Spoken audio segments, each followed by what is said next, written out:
Good day, fellow Planeteers. Welcome back to another passport review. Today's focus is on Egypt. Now, I have to say that my Arabic is not very good, so there's probably going to be things I will miss. If you feel like I missed anything, leave a comment down below. It has been a while since we've done a passport review.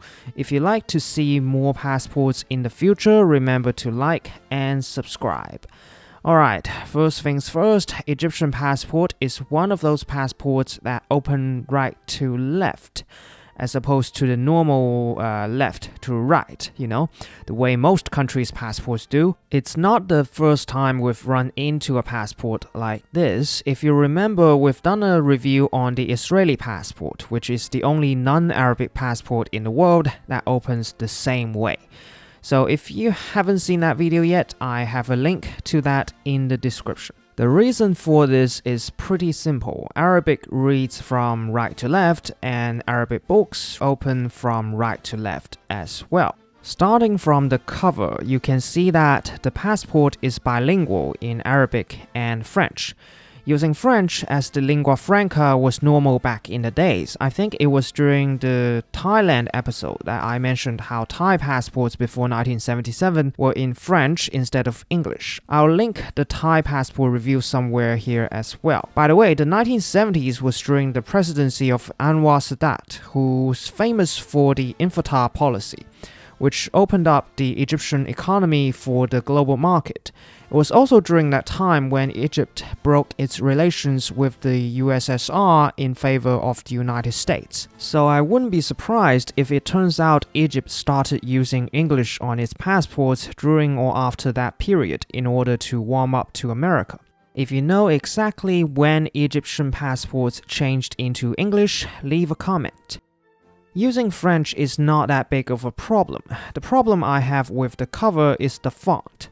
Now, this cartoonish font just doesn't suit passports. Like, if you compare this with the cover on the modern Egyptian passport, the difference is night and day.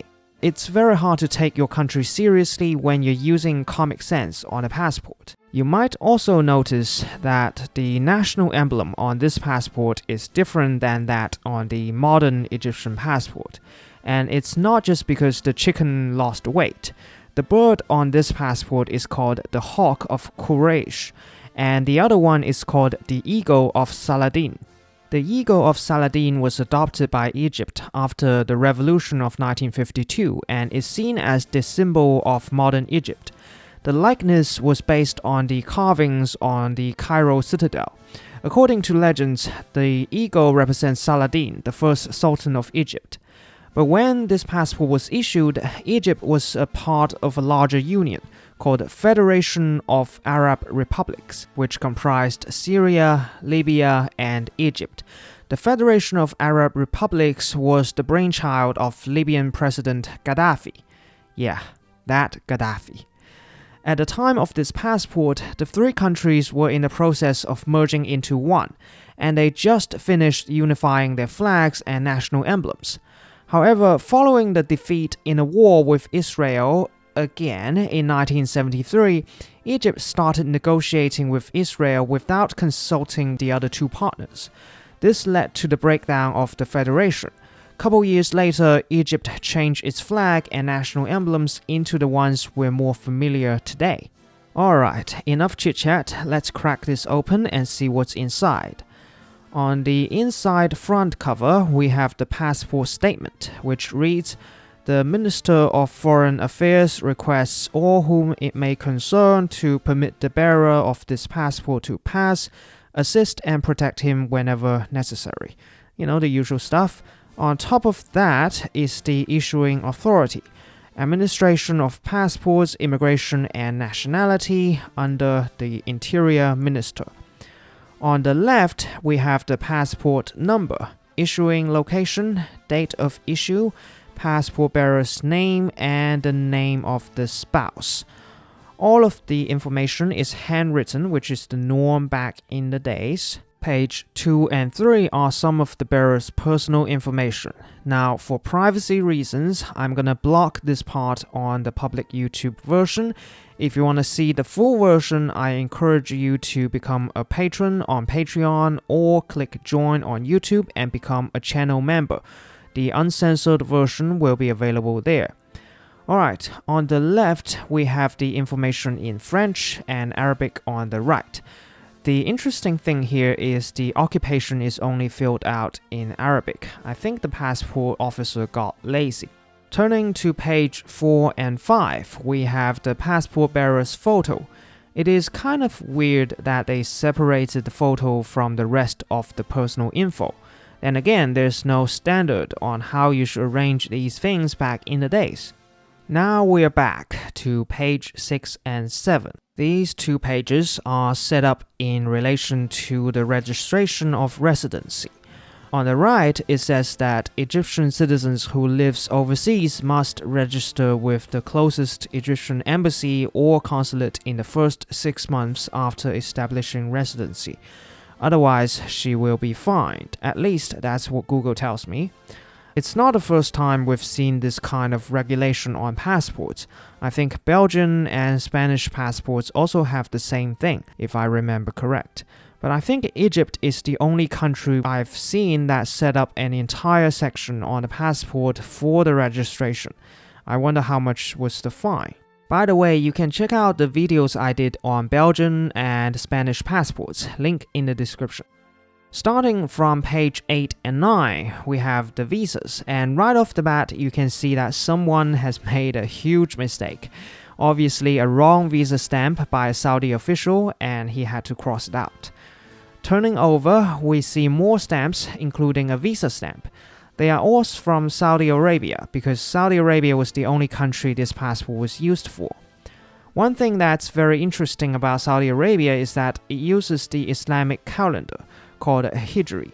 I hope I'm pronouncing that right. And they also only use Arabic numbers, which is a weird thing to say because we call our numbers Arabic numerals, when the authentic Arabic numerals used in Saudi Arabia look like this. The reason for this is all about the history of knowledge and how the writing systems evolved. But simply put, the numbers we're using today are Western Arabic numerals, and the ones in Saudi Arabia is the Eastern kind. This is in contrast to Egypt, which only uses Arabic numerals but not the Islamic calendar. For example, if we go back to page 1, we can see that the issuing date of this passport was written in both kinds of Arabic numbers. But no matter which way you translate, they both point to the same date, which is the 4th day of January 1977. But in the Saudi system, things are more complicated. For example, on this entry stamp issued in Jeddah, the date is 1397, 2 and 6.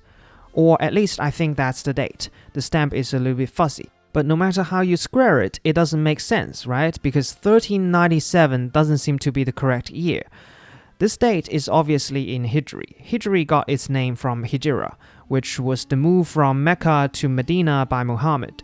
Hijri is a lunar calendar. There are 365.24219 days in a year. This makes conversion and calculation between Hijri and our calendar, the Georgian calendar, a complicated matter. But roughly speaking, that date on the entry stamp is equal to 26th of January 1977. They do make it a little bit more convenient on the visa. As you can see, they put both the Islamic date and the Georgian date on the visa. In the Hijri format, it's year 97, first month, 26. Below that, it's the Georgian format, year 77, first month, 16. Now when we flip over, we see a re-entry permit, which is in English because they need other countries to understand it. But the date on it is still in the Islamic format, which is interesting. And let's go over security. The center thread is the only thing that will respond to black light on this passport. The papers used are pre-printed with the Federation emblem. The watermark shows either the eagle or the hawk or a quail. All birds look the same to me. On the very back, you have the passport notes, as usual, safekeeping instructions, etc. It says here that the passport fee is 5 Egyptian pounds, but 5 Egyptian pounds today is about 30 cents. Of course, nowadays the fee for the Egyptian passport is 385 pounds, which is still pretty cheap, but there's definitely some inflation. That concludes our journey with the Egyptian passport. Again, if you want to see the full version without ads, join my Patreon or join my channel. I'll see you in the next one. Peace.